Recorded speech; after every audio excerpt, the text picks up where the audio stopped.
la salat, concernant la salat al-janaza qui pourrait profiter à la communauté, Inch'Allah. C'est une des raisons pour lesquelles on a sélectionné donc cette question. Est-ce qu'on doit lever les bras à chaque takbir? Il y en a 3 ou 4. Il y a 4 takbirs. Quand on dit que quelqu'un est mort, on dit qu'on a fait les 4 takbirs. C'est-à-dire que la sunna veut, on peut aller jusqu'à 9. Mais le plus courant, pour ne pas désorienter les gens, le plus courant c'est 4.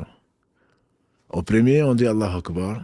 La prière janaza est une prière que l'on fait bien sûr avec les ablutions, on purifie son cœur de son intention de prier sur le mort, sur le défunt. Ensuite, on lève les bras, on dit Allah Akbar. Et donc, ça c'est le premier takbir. Et après ce premier takbir, le prophète sallallahu alayhi wa sallam lisait la Fatiha. Tout est à basse voix, il n'y a pas de roko, il n'y a pas de sujoud. On reste debout pendant 5 minutes peut-être.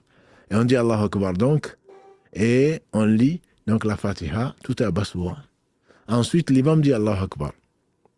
On ne fait pas d'Allah Akbar sans l'imam, à moins que on soit soi-même l'imam. Donc on dit encore Allah Akbar. Là, ta première question, c'est est-ce qu'on lève les mains ou pas? Alors, il y a une divergence dessus. Je ne connais pas de hadith pour dire que le prophète sallallahu alayhi wa sallam levait les mains. Mais il y a une trace, on fait dire qu'Omar ibn Khattab, levait les mains à chaque takbira.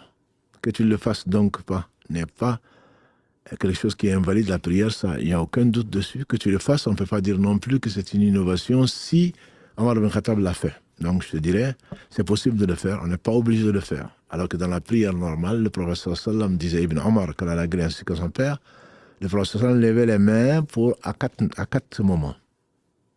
Quand il dit Allah Akbar au début, quand il allait partir dans la génuflexion, dans le record, il levait les mains et disait Allah Akbar. Quand il revenait de la génuflexion, Sami Allahu liman hamida, il levait également les mains. Et quand il se relevait pour la 3e raka, il levait également les mains, en disant Allah Akbar. Mais là, il n'y a pas de preuve formelle, en tout cas, pour dire qu'on peut lever ou pas lever.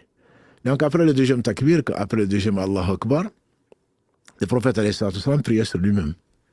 Allahumma salli ala Muhammad wa ala ali Muhammad, kama sallayta ala Ibrahim wa ala ali Ibrahim, ou d'autres versions, où on rapporte une 12aine de versions qu'il est conseillé en tout cas de varier.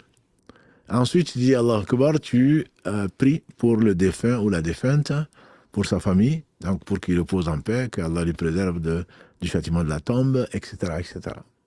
Et enfin, tu dis Allah Akbar pour la 4e fois, et tu pries pour le défunt, pour sa famille, pour les croyants vivants et ceux qui nous ont déjà précédés.